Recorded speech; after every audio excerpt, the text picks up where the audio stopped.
ver o espírito de um parente que já morreu, ou mesmo sentir que o seu espírito não está acoplado no seu corpo. Essas são só algumas das experiências que eu já vivi. Eu vou contar todos os detalhes nesse vídeo, então assiste até o final, tenho certeza que vocês vão gostar.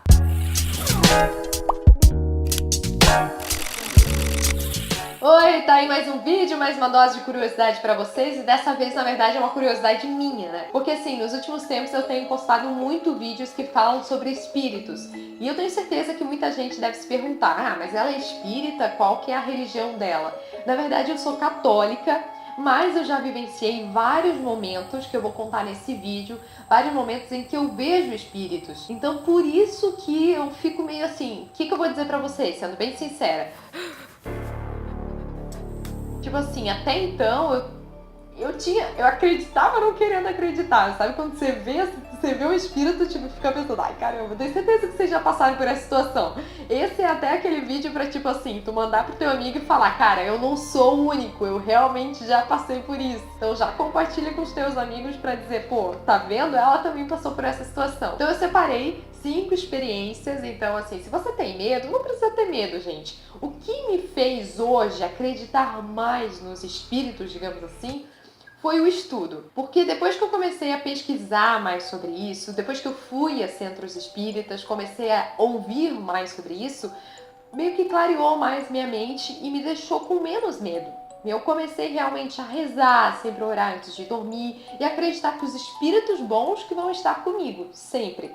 E se o espírito ruim chegar perto de mim, a gente ora, reza, porque existem outras pessoas, outros, digamos, encarnados que podem ajudar esse espírito a seguir um caminho de luz, não eu, né? Então a gente ora para que esses espíritos busquem outras pessoas para ajudar. Então eu sempre orei, inclusive já antes de começar as 5 experiências, eu quero já de cara falar que, tipo assim, teve um tempo que eu deixei de rezar antes de dormir, porque eu percebi que toda noite que eu rezava eu tinha pesadelo.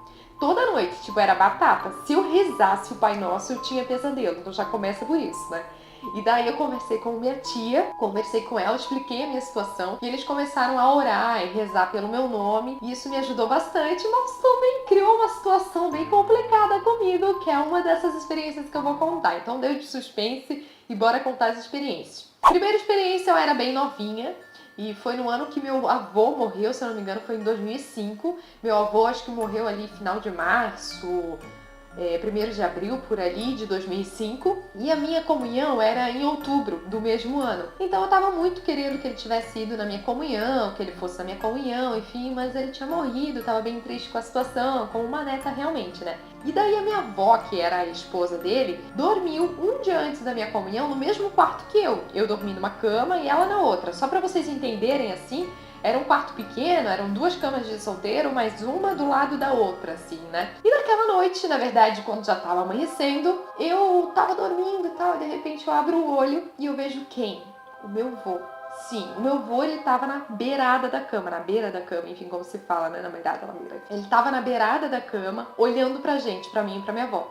Claro que no primeiro momento eu já me assustei, né? E daí eu peguei e acordei minha avó. Falei, vó, pelo amor de Deus, o vô tá ali na beirada da cama. Daí eu comecei a gritar e até acordar ela. Aí quando ela acordou, ela abriu o olho e eu continuei vendo, tá? Eu fechava o olho, abria o olho e falava, caramba, não é verdade, não é verdade.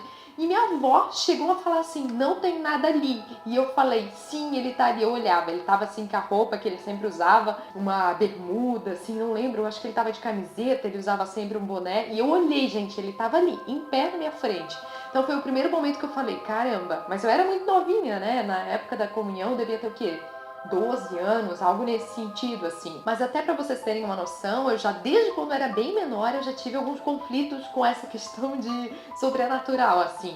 Eu gritava muito quando eu era pequenininha, tipo, hoje eu sei que se chama terror noturno, até eu quero fazer um vídeo sobre isso. Mas eu gritava muito, assim, e eu era muito criativa, então, tipo assim, eu não sei se vocês já vivenciaram isso, contem nos comentários.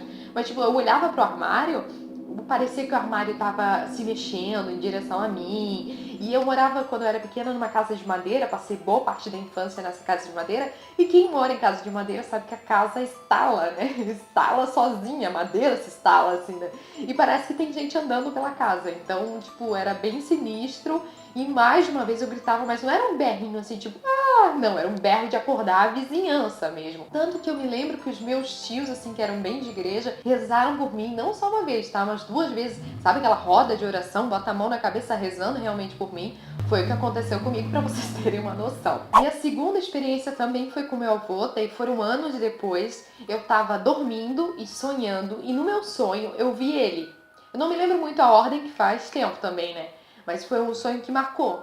Porque assim, naquela época eu tava muito na dúvida, eu queria muito ser atriz e eu também tava na dança. Eu dançava num grupo de dança, enfim, grupo de danças milênio, e eu tava muito na dúvida, caramba, será que eu largo a dança? Era um questionamento, e eu era novinha, eu tava muito com esse questionamento na minha cabeça, né? E no meu sonho, eu lembro que o meu avô veio pra mim e me abraçou. E numa segunda cena, porque, né, quando a gente tá sonhando parece até novela, né? Cena 1, cena 2, cena 3, daí entra umas pessoas aleatórias e tal. E numa segunda cena, apareceu a caminhonete do meu avô e ele tava na caminhonete. Só que a caminhonete tava de lado, assim, e ele tava de perfil. Aí eu vi meu avô, e eu, claro, no meu sonho eu já tinha associado que ele tinha morrido, né? Caramba, meu avô! E fui chegando mais perto. Quando eu cheguei mais perto, no que ele virou o rosto, eu não vi o rosto do meu avô, eu vi o rosto do meu coreógrafo. Então, se meu coreógrafo estiver assistindo esse vídeo, Tupo Braga, se apareceu no meu sonho. E daí eu, cara, né, fiquei assustada com esse sonho e tudo mais. No outro dia, eu fui pro ensaio e o meu coreógrafo sempre conversava muito com a gente. E ele falou uma coisa que foi assim, a resposta que eu precisava pra mim, sabe? Então o que eu entendi desse sonho foi que o meu falecido vô deixou a mensagem na boca do meu coreógrafo. Então, claro que eu sempre fui muito sensível, né? E a partir dali eu fui mais sensível ainda. Eu sempre fico muito antenada. Eu sempre acredito que ninguém se encontra por acaso, que tudo é questão de destino e que a resposta para muitas das nossas perguntas está ali. Às vezes a pessoa fala uma coisa que era o que eu tava me questionando. E realmente já tem acontecido muito comigo. Às vezes quando eu fico com uma pergunta muito batendo na minha cabeça, assim, eu vejo que as respostas surgem das pessoas, assim, é muito legal, bem bacana, interessante, vale a pena vocês testarem isso. E só pra acrescentar, quando eu voltei do ensaio da dança, eu cheguei em casa e, comecei a chorar, porque eu já associei de cara, né, o sonho com a mensagem que meu coreógrafo tinha passado. Gente, calma aí, esse vídeo tá ficando muito longo, então eu resolvi dividir em 2 partes, ok? A segunda parte sai na segunda-feira, 9 horas da noite, não fiquem bravas comigo. Espero que tenham curtido essas minhas experiências sobrenaturais. Se curtiram, já deem um like, compartilhem com seus amigos para dizer, pô, não sou o único que já passou por essa situação, então olha só que essa guria já passou. E espero que tenham gostado. Aproveite, já convido, né? Se inscreve aí no canal, ativa as notificações, porque na próxima segunda-feira, às 9 horas da noite, sai mais um vídeo, tá bom? Então eu vou dar um spoiler aí do que vem por aí, tá bom? Beijo, valeu! Aquela mulher, né, era uma mulher assim, horrível, gente, daí eu comecei a gritar,